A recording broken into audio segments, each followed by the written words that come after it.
Secretary Hagel, Secretary Mabus, Admirals Grenard and Hilardes, Mayor Gray, leaders from across this city and armed forces,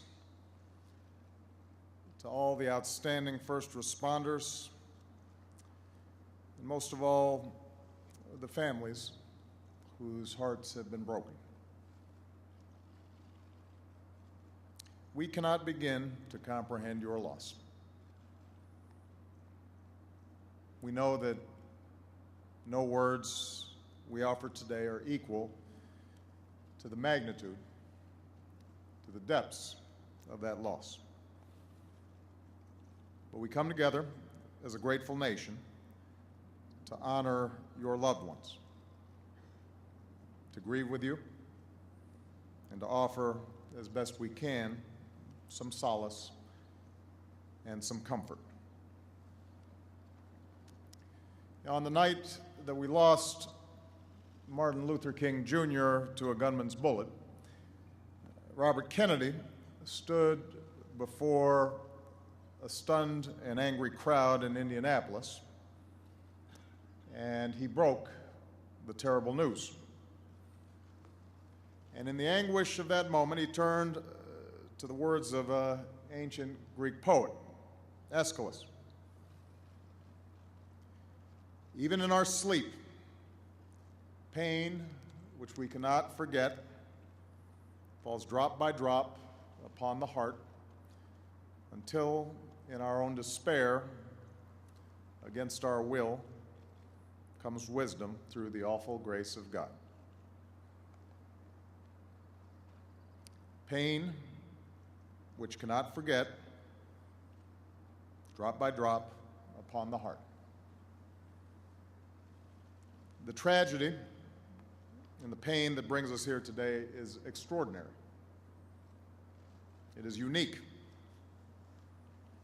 The lives that were taken from us were unique.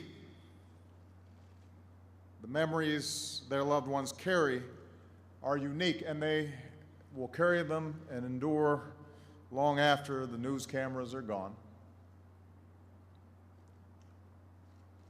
But part of what wears on as well is the sense that this has happened before.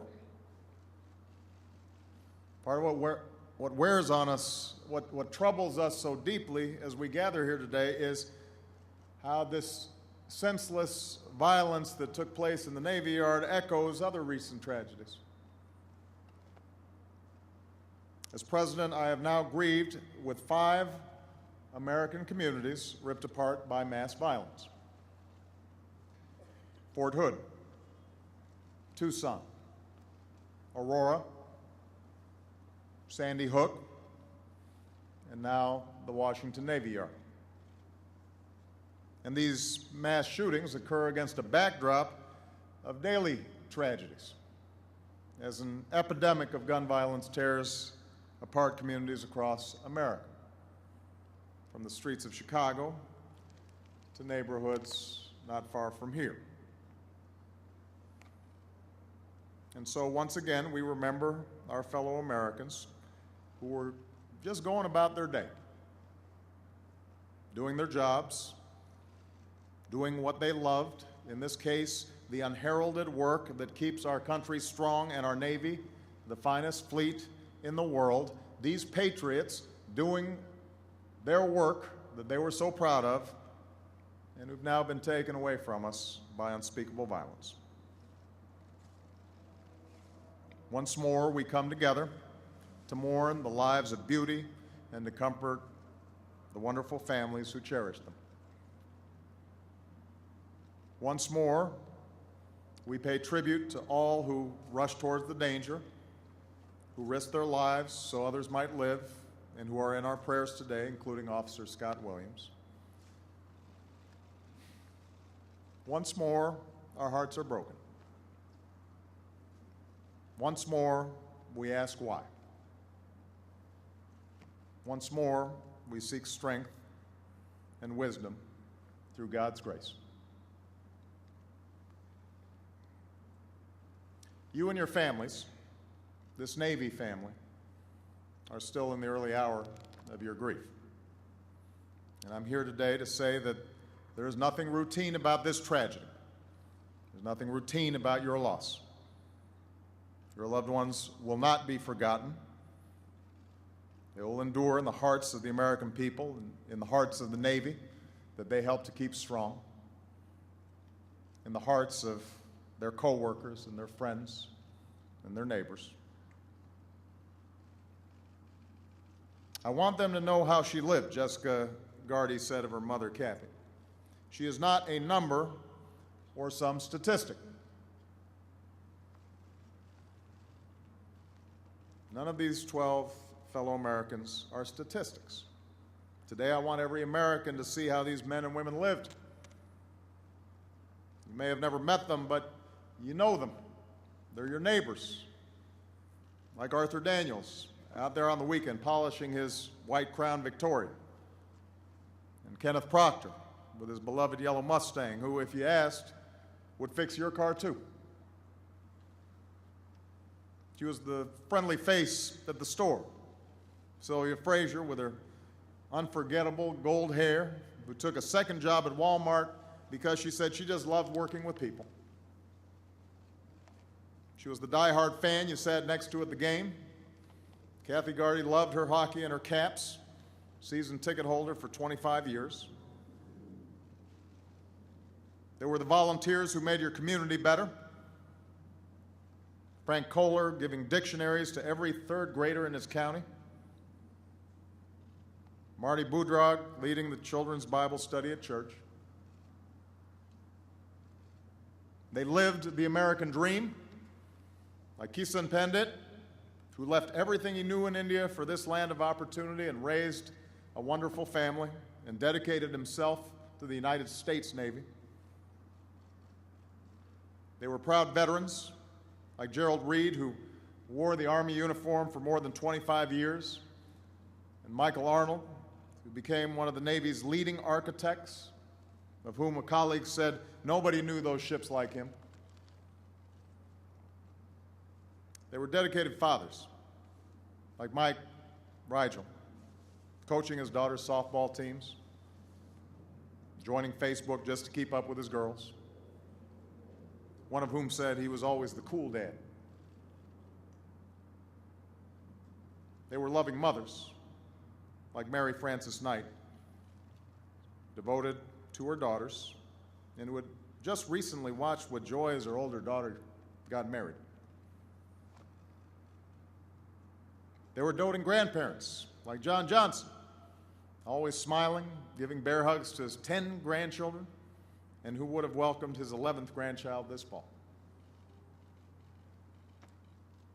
These are not statistics. They are the lives that have been taken from us. This is how far a single act of violence can ripple. A husband has lost his wife. Wives have lost their husbands. Sons and daughters have lost their moms and their dads. Little children have lost their grandparents. Hundreds in our communities have lost a neighbor, and thousands here have lost a friend. As has been mentioned for one family, the Daniels family, old wounds are ripped open again.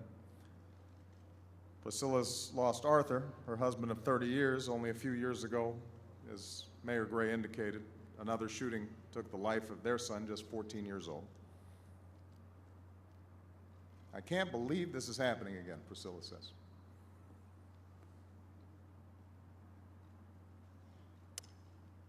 So these families have endured a shattering tragedy.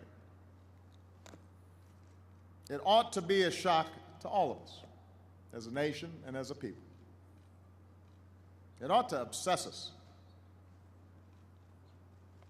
It ought to lead to some sort of transformation. That's what happened in other countries when they experienced similar tragedies. In the United Kingdom, in Australia, when just a single mass shooting occurred in those countries, they understood that there was nothing ordinary about this kind of carnage. They endured great heartbreak, but they also mobilized and they changed. And mass shootings became a great rarity. And yet here in the United States, after the round-of-clock coverage on cable news, after the heartbreaking interviews with families, after all the speeches and all the punditry and all the commentary, nothing happens. Alongside the anguish of these American families, alongside the accumulated outrage so many of us feel, sometimes I fear there's a creeping resignation that these tragedies are just somehow the way it is, that this is somehow the new normal. We can't accept this. As Americans bound in grief and love, we must insist here today there is nothing normal about innocent men and women being gunned down where they work. There's nothing normal about our children being gunned down in their classrooms. There's nothing normal about children dying in our streets from stray bullets. No other advanced nation endures this kind of violence. None. Here in America, the murder rate is 3 times what it is in other developed nations. The murder rate with guns is 10 times what it is in other developed nations. And there's nothing inevitable about it. It comes about because of decisions we make or fail to make. And it falls upon us to make it different. Sometimes it takes an unexpected voice to break through, to help remind us what we know to be true. And we heard one of those voices last week. Dr. Janice Orlowski's team at MedStar Washington Hospital Center treated the wounded. And in the midst of one of her briefings, she spoke with heartbreaking honesty as somebody who sees daily and nightly the awful carnage of so much violence. We are a great country, she said, but there's something wrong. All these shootings, all these victims, she said, this is not America.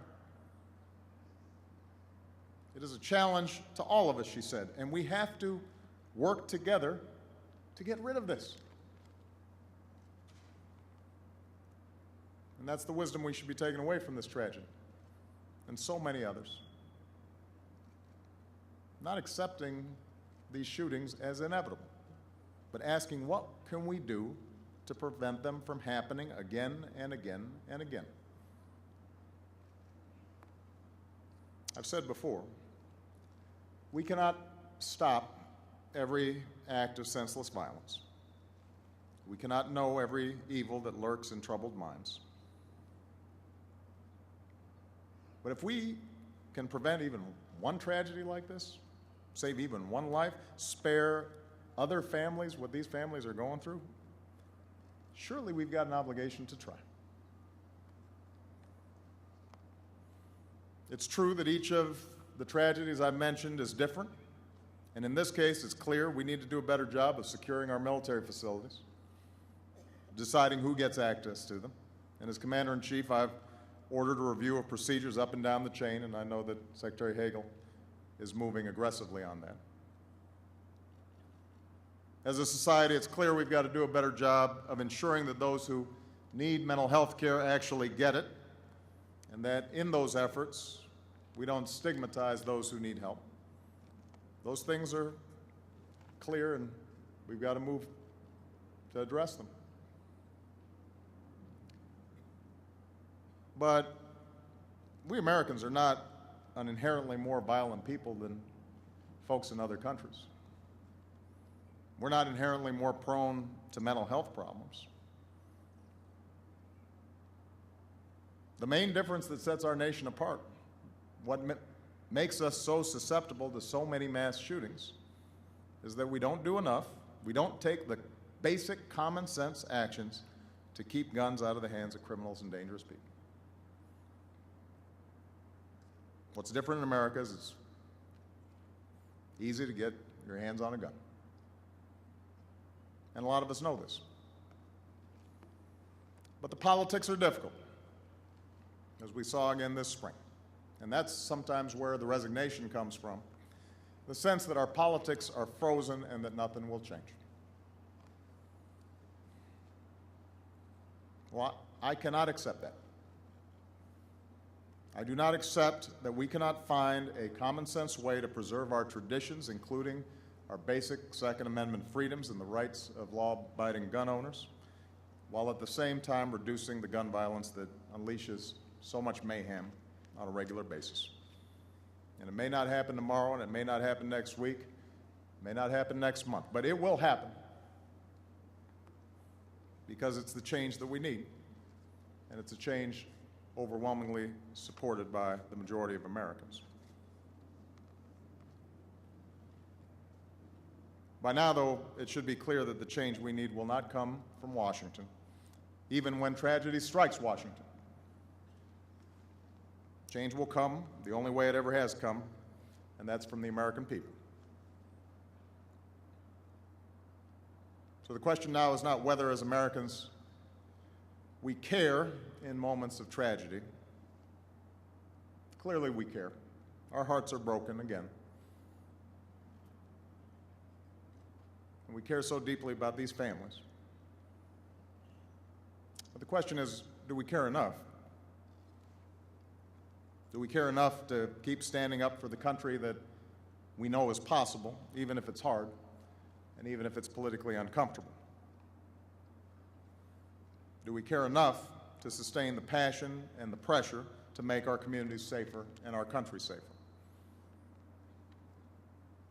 Do we care enough to do everything we can to spare other families the pain that is felt here today?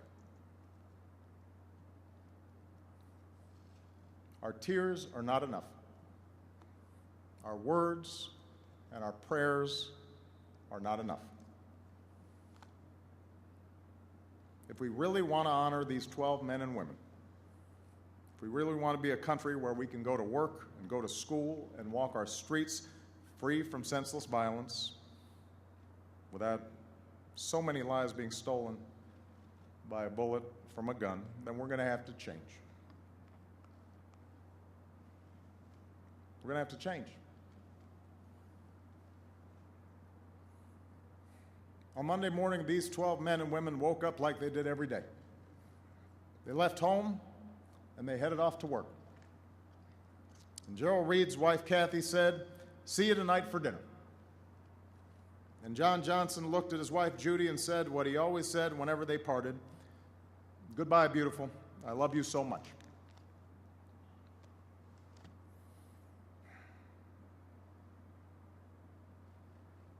Even in our sleep, pain which cannot forget falls drop by drop upon the heart, until in our own despair, against our will, comes wisdom through the awful grace of God. What Robert Kennedy understood, what Dr. King understood, what all our great leaders have always understood, is that wisdom does not come from tragedy alone or from some sense of resignation in the fallibility of man. Wisdom comes through the recognition that tragedies such as this are not inevitable, and that we possess the ability to act and to change and to spare others the pain that drops upon our hearts. So in our grief, let us seek that grace. Let us find that wisdom. And in doing so, let us truly honor these 12 American patriots. May God hold close the souls taken from us and grant them eternal peace. May He comfort and watch over these families. And may God grant us the strength and wisdom to keep safe our United States of America.